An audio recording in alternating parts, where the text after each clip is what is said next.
Bom dia, Ricardo Henriques e Nuno Ramos. Obrigado por terem aceitado este meu convite. A Ovion é uma empresa muito conhecida em Portugal e o que é que a levou, numa determinada fase da vida, a criar a Ovion Capital? Criou enquanto uma capital de risco corporativa para fazer investimentos que tenham a ver com a atividade da própria empresa ou não? Qual foi a razão de ser? Muito bom dia. Sim, ora bem, a Ovion Capital não foi criada por mim, eu comecei funções o ano passado. A Ovion Capital já conta com 5 anos de atividade, fundada em 2015, e foi uma spin-off do grupo farmacêutico Ovion, que todos nós conhecemos. Foi criada por um dos familiares acionista da Ovion, Peter Vilax, também presidente da Associação Portuguesa das Empresas Familiares, enfim, uma pessoa muito conhecida. E a ideia da Ovion, na altura, e dos acionistas da Ovion, era apoiar e suportar startups na área da saúde. Como nós sabemos, é uma área com muita promessa, muito potencial, quer em Portugal, quer na Europa. Ainda há falhas latentes na oferta de produtos terapêuticos e a nível da saúde. Esta pandemia é uma revelação de que ainda há muitas falhas e muito para fazer. E, portanto, até 2015, o grupo Ovion decidiu investir numa empresa à parte. Portanto, a Ovion Capital é uma empresa totalmente separada da Ovion farmacêutica, como nós a conhecemos. Isso também nos permite toda a independência a investir em produtos terapêuticos, em dispositivos médicos e saúde digital por toda a Europa. Apesar de estarmos baseados aqui em Lisboa, nós investimos por toda a Europa e já temos 2 empresas no Reino Unido e 3 cá em Portugal. Muito bem. Nuno, tu és o fundador da Salmabs, que é uma empresa, além de ser muito interessante, muito importante. Fala-nos um bocadinho da empresa, por favor. Sim, claro. Na realidade, sou um dos fundadores da empresa. Esta é uma spin-off da Universidade Nova de Lisboa e que surge exatamente da academia e, portanto, uma das fundadoras é uma das professoras da Universidade Nova de Lisboa, que foi minha professora durante o mestrado e o doutoramento e, portanto, fazia todo sentido trazer esta tecnologia para o mercado e, portanto, este aqui é um exemplo de um projeto que é translacional. Portanto, o que nós fazemos, no seguimento, lá está, do que esse grupo fazia ainda na academia, é estudar os açúcares que são, na verdade, obviamente um bocadinho diferentes daqueles que são os açúcares que nós conhecemos, vulgarmente, e que consumimos todos os dias, mas têm uma estrutura muito semelhante aos açúcares e que nós conseguimos identificar nas células tumorais, nos tumores sólidos, e para os quais direcionamos terapêuticas e, portanto, neste momento temos já 3 programas em andamento e a desenvolver e a Cellmaps foi montada no ano passado com o investimento da Ovion Capital e da Portugal Ventures e portanto estamos já numa fase em que, apesar de termos apenas um ano, já nos estamos a preparar aqui para uma série A e portanto já estamos aqui a preparar as próximas fases de investimento, porque isto obviamente é capital intensive, mas tem obviamente um time to market muito curto, portanto há aqui uma janela de oportunidade que temos que aproveitar. Oh, Nuno, desculpa só perguntar-te aqui uma coisa, porque a tua área de atividade é muito importante, como é evidente, por razões óbvias. Como é que funciona? De que forma o que é que vocês conseguem em fases iniciais do desenvolvimento de um tumor identificá-lo, o que é que visam? Nós, esta é uma área multidisciplinar, eu diria aqui multidimensional. Portanto, o que nós fazemos é olhar para a doença, para os mecanismos da doença, perceber o que é que as distingue, o que é que a torna diferente e o que é que nós podemos aqui endereçar. Ou seja, quando desenvolvemos uma terapêutica, o que é que faz, o que é que torna as células tumorais diferentes das normais. E, portanto, só assim descobrindo estas assinaturas muito próprias é que nós conseguimos, na verdade, dirigir-lhes aqui uma terapêutica. Descobertos e identificados esses alvos, pois temos aqui todo um trabalho, que é de desenvolvimento de fármacos, desenvolvimento de agentes biológicos, que na verdade consigam dirigir lá uma ação terapêutica. E, portanto, eu diria que o nosso trabalho inicial foi numa fase muito, eu diria, muito embrionária, identificar o que são os alvos, e depois o resto do trabalho de construção de anticorpos monoclonais, neste caso, de outras terapêuticas celulares, que se dirijam a esses alvos. E, portanto, há todo aqui um trabalho de desenvolvimento daquele que é o melhor candidato. E depois temos a fase de validação, onde utilizamos vários modelos que sejam regularmente designados por in vitro ou in vivo, portanto, em linhas solares ou em modelos vivos, digamos assim. Nós temos todo esse processo de validação para perceber se conseguimos neutralizar o tumor da melhor forma possível, portanto, há uma série de parâmetros que depois temos que avaliar, mas estamos na fase, Ricardo, eu diria, de construir aqui um dossiê em cada um dos programas que mitigue todo o risco, que valide toda a tecnologia em linha com aquelas que são as melhores práticas que estão a ser desenvolvidas lá fora. E nisto, obviamente, aqui o papel, por exemplo, de uma empresa como a Ovion, que é um player já neste segmento, é muito interessante, nomeadamente a experiência, por exemplo, do Ricardo, que sendo um investidor lá está, um PhD de Harvard e do MIT, que nos permite ter aqui discussões muito interessantes, com uma conotação muito científica, mas sempre muito orientados para o negócio. Portanto, o que nós fazemos diariamente é orientar a ciência para o negócio e matando todos os dias o projeto um bocadinho mais para o validar e para o consolidar. Oh, Ricardo, o Nuno falou daqui desta questão, até da tua questão particular de seres no fundo alguém que percebe de ciência, alguém que tem uma formação sólida em ciência e, portanto, que vai discuti-la também com os empreendedores. Uma capital de risco como a Ovion é uma capital de risco muito especializada, portanto tem que ter gente que tem conhecimento empresarial, que tem a capacidade de investir e de fazer crescer e escalar um negócio, mas tem que perceber o negócio onde está investido. Não chega só a recorrer a experts externos, tem que ter esse conhecimento também de certa forma interno para fazer essa intermediação. De que forma é que isso se revela no dia a dia nas conversas que vocês têm com dezenas, se calhar centenas de propostas de investimentos que estão presentes? Sim, essa é uma das características que mais nos distingue, que é termos uma equipa especializada no setor das ciências da vida. Eu fiz doutoramento em Oncologia, estive vários anos nos Estados Unidos, voltei a Portugal, estive na Portugal Ventures para aprender a área de capital de risco. Contamos também com um venture partner que é engenheiro, esteve na Volvo, Rolls-Royce. O Peter Vilax também é um inventor já de vários produtos na área da inalação. Enfim, toda a equipa é especializada na área das ciências da vida e isso facilita muito o diálogo com os investigadores que todos os dias nos apresentam projetos, porque eles estão habituados muitas vezes, quando submetem um projeto a uma capital de risco, a equipa ser puramente financeira e torna o diálogo muito difícil porque os investigadores conseguem explicar a nível muito técnico e é difícil para um financeiro puro perceber todo o potencial que uma tecnologia encerra e portanto essa é logo a diferença antes do investimento. Depois do investimento nós somos muito hands-on, nós gostamos de ajudar a construir as empresas porque passar o cheque é o mais fácil, sejamos honestos, isso qualquer um faz.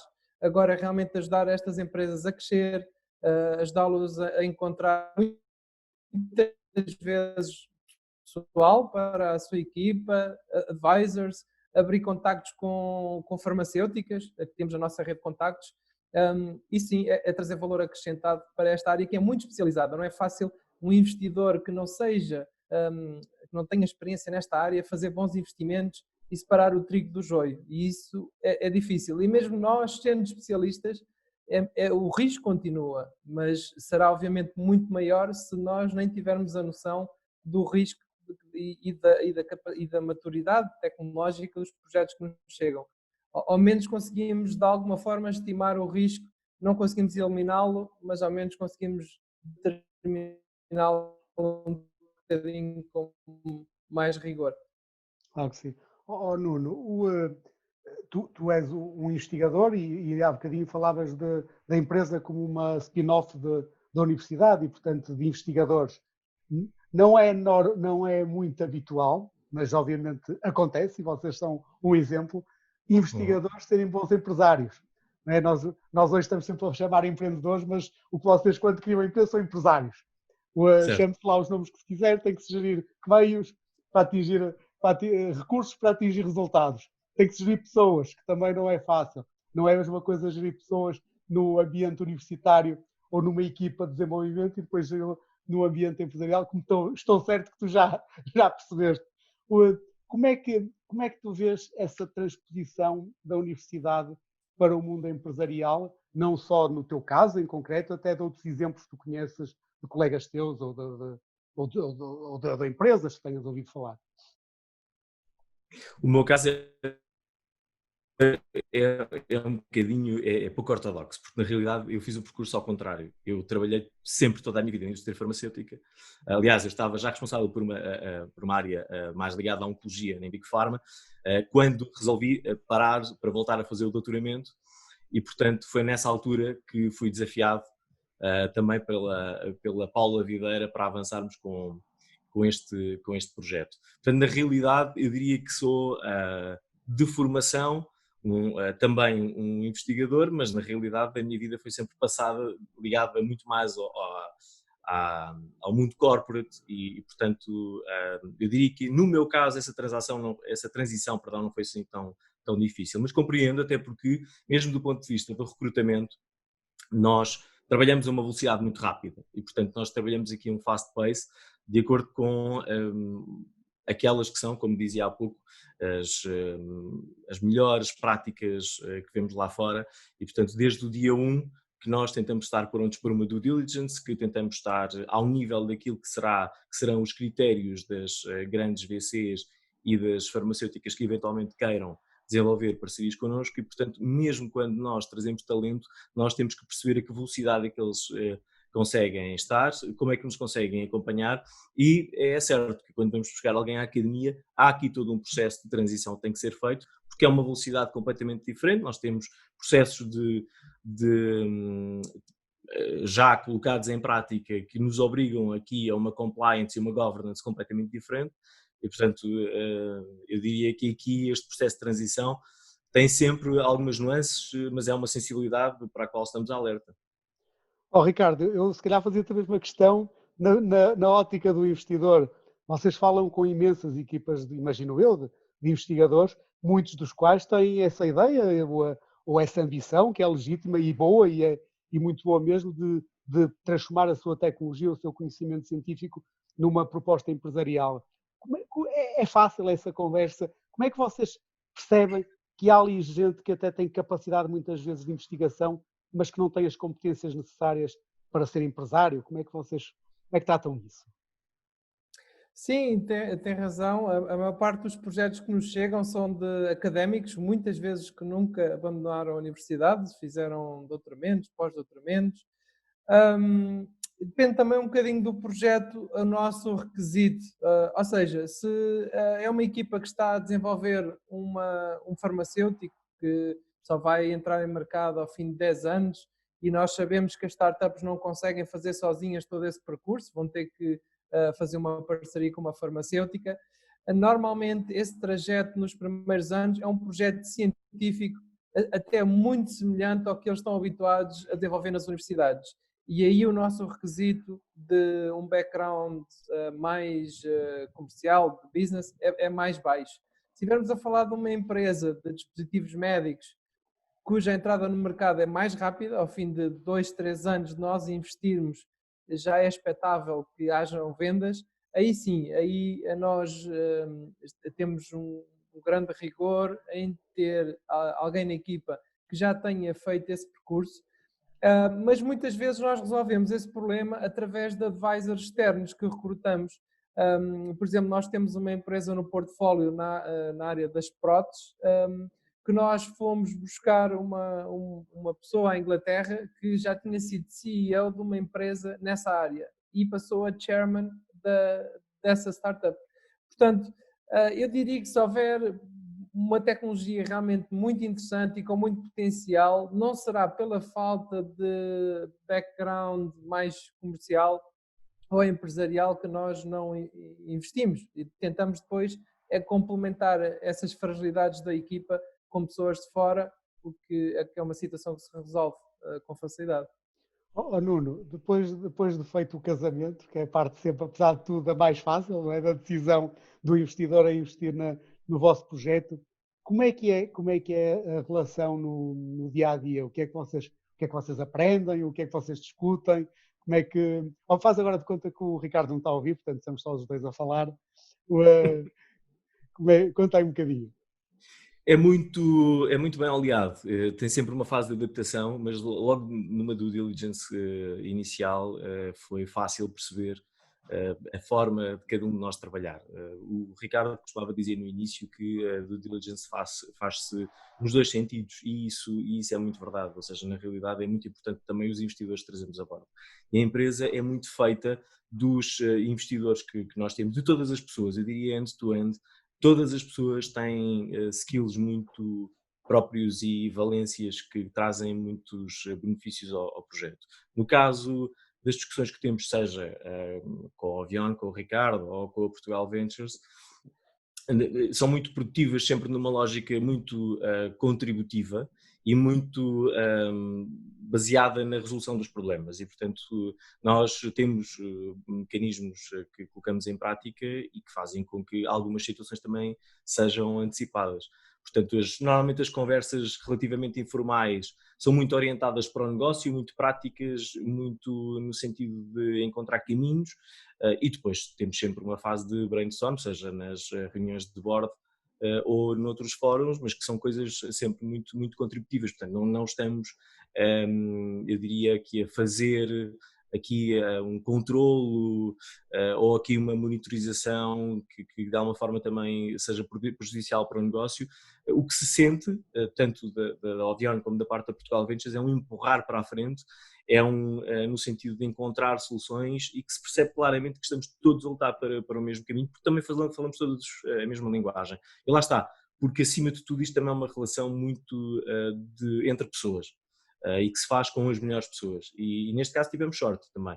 Nós temos um bom projeto, conseguimos ir buscar excelentes pessoas para trabalhar na nossa equipa, mas, em nossa opinião, e não estou a dizer isto pela primeira vez, acho que neste momento temos os melhores investidores que poderíamos ter.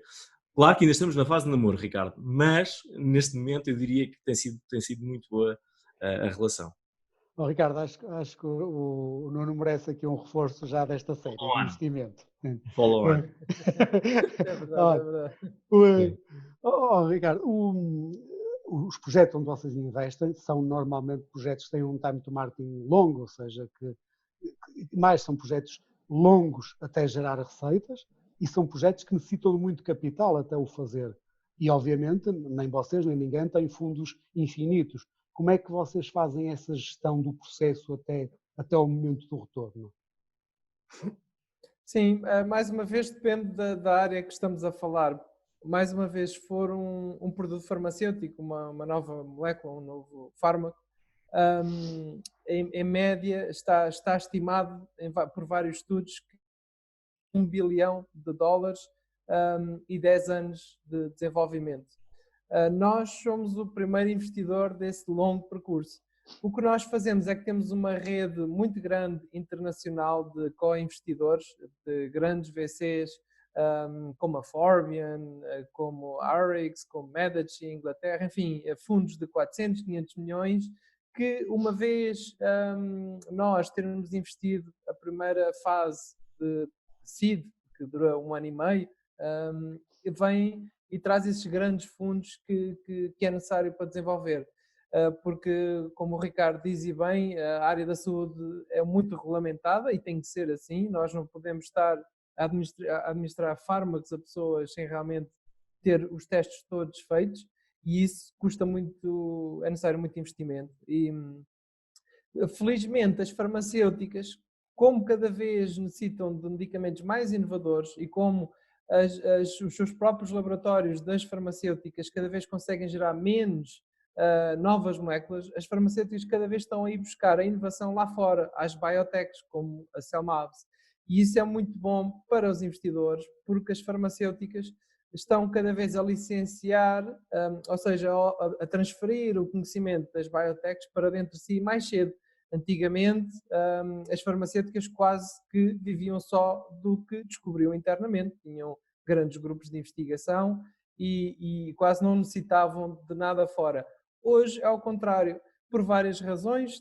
Está provado que é muito mais rentável fazer investigação fora de uma farmacêutica, numa startup como esta do Nuno, do que fazer numa grande empresa, porque tudo o que nós sabemos, menos pessoas conseguem fazer mais, porque há menos burocracia, é um lean startup, ou seja, custos bastante otimizados, rapidez alta.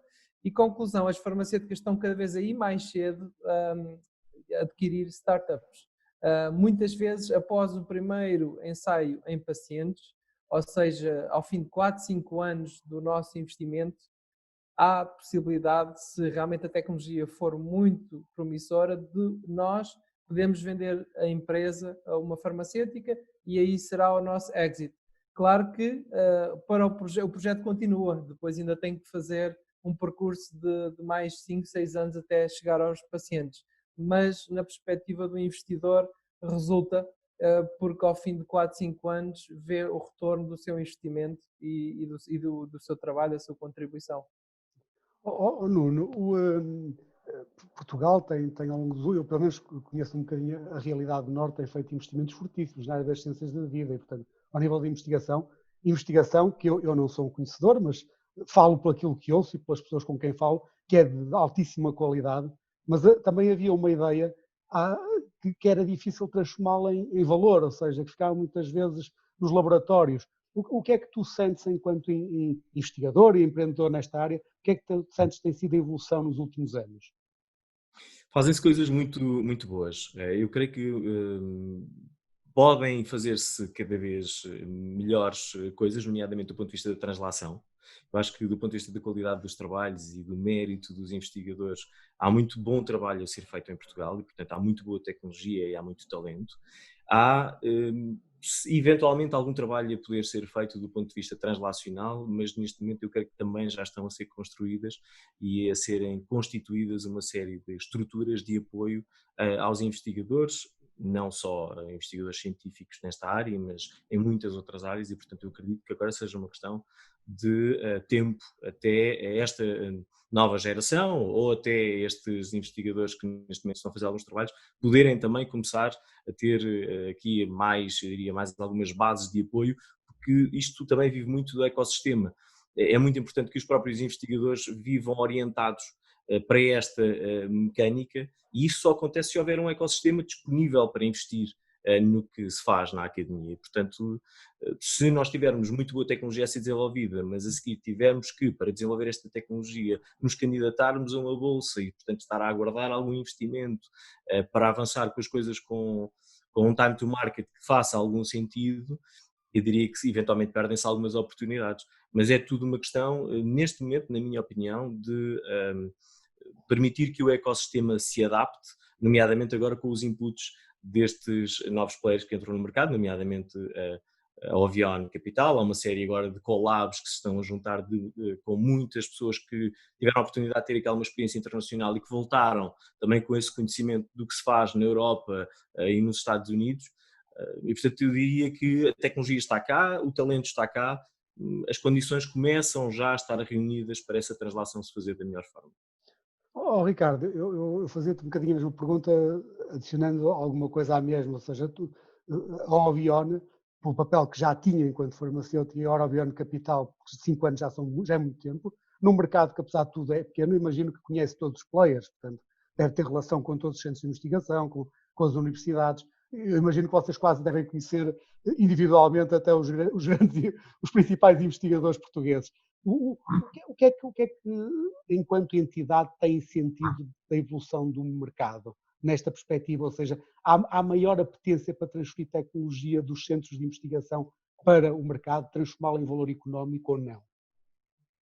Sim, eu desde que regressei dos Estados Unidos em 2015, nestes 5 anos que estou em Portugal, depois de ter estado uma década fora, noto uma grande diferença.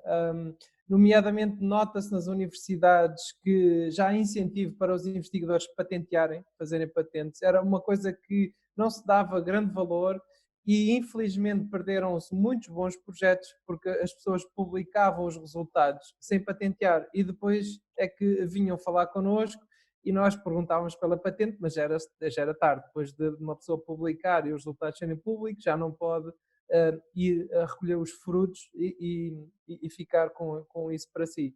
Portanto, esse era um erro básico, estava a ser cometido em muitos sítios. Nós hoje vemos que já vemos menos esses erros básicos. Vemos que muitas universidades têm criado gabinetes de transferência de tecnologia também especializados, com próprios cientistas, portanto, cientistas que eram cientistas e que depois fizeram alguma formação para a área da transferência de tecnologia. Portanto, vemos essa especialização. E sim, e se olharmos, por exemplo, para números de criação de startups nas ciências da vida, é claramente uma tendência crescente. Ano após ano vemos cada vez mais startups. Também vemos que a geração mais nova está com mais apetite de ser empreendedor, de arriscar. E isso é bom, porque há muito boa tecnologia que fica esquecida nas prateleiras das universidades, ou por não patentearam e não podem fazer nada, ou porque não havia capital especializado que ajudasse os investigadores a trazer isso para o mundo empresarial. E, enfim, há muito trabalho a fazer, obviamente, comparado com outros ecossistemas, ainda temos muito que fazer, mas os sinais são positivos. Também com outros investidores a vir a Portugal, já há vários investidores internacionais que vêm regularmente a Portugal ver projetos. Enfim, é um ecossistema em grande crescimento e nós estamos muito otimistas. Nuno, isto foi algo que eu já assisti pessoalmente algumas vezes na minha vida. Alguns investigadores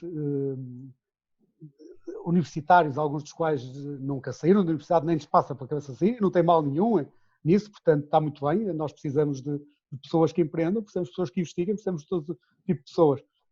Mas a falar algumas vezes sobre aqueles que saíam das universidades para criarem iniciativas empresariais, eu não queria ser muito forte, não queria dizer que era com algum desdém, mas quase como um crime de lesa pátria, agora vou fazer empresas, essa coisa tão vulgar.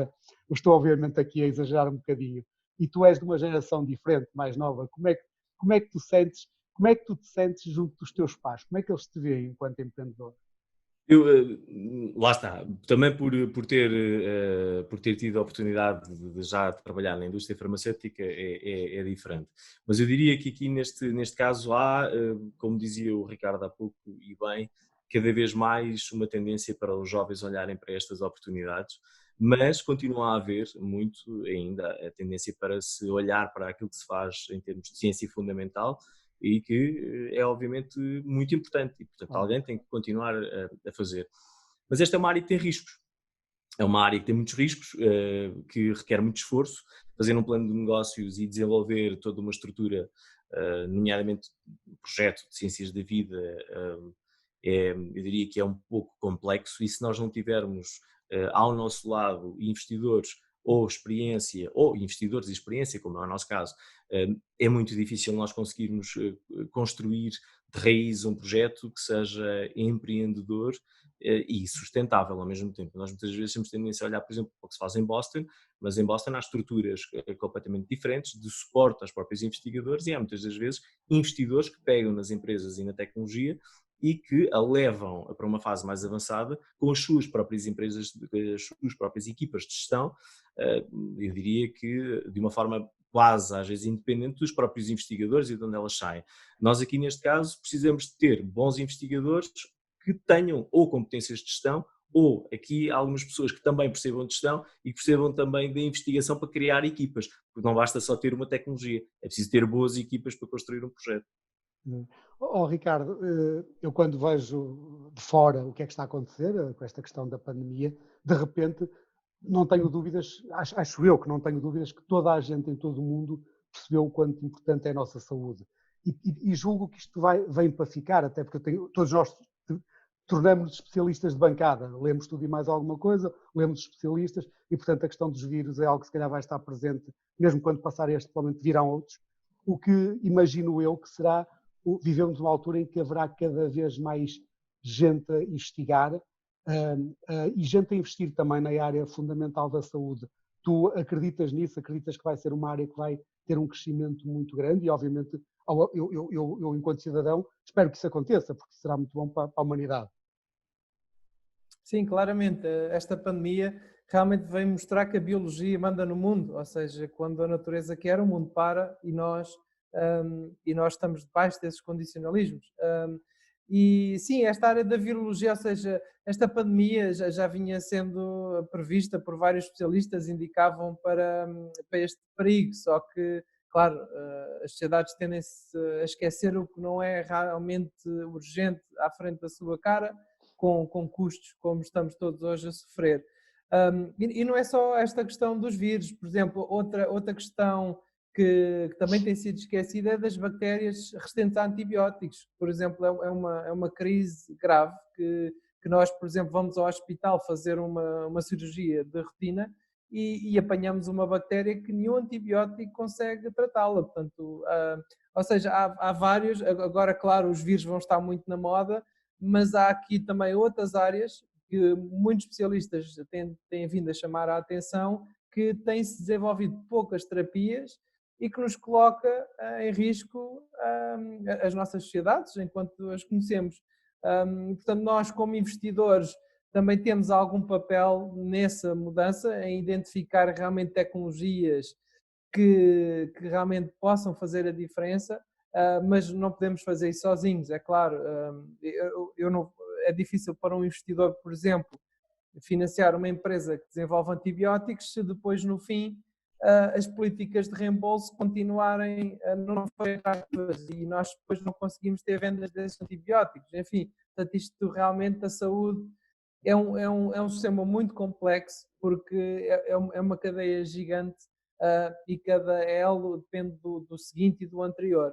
E, portanto, é uma máquina difícil de otimizar, mas eu acredito que sim, das várias mensagens que esta pandemia nos trouxe, é que o investimento em saúde é tão crítico como as necessidades básicas. Portanto, é algo que, enfim, que nem devia ser posto à consideração. É quase necessário à sobrevivência da nossa espécie investir em todas as áreas de saúde, como a Nuno estava a dizer. Mesmo o próprio conhecimento básico deve ser, obviamente, motivado, porque é do conhecimento básico que depois vem o conhecimento aplicado. Portanto, não podemos, obviamente, ter todos os investigadores estarem focados só em rapidamente trazer tecnologia para o mercado. Claro que sim. Muitos devem estar a investigar com o devido rigor, e porque estas tecnologias muitas vezes demoram 20, 30 anos em que pouca gente sabe delas, até que depois surgem e realmente são muito úteis. E portanto, sim, esse é o meu comentário.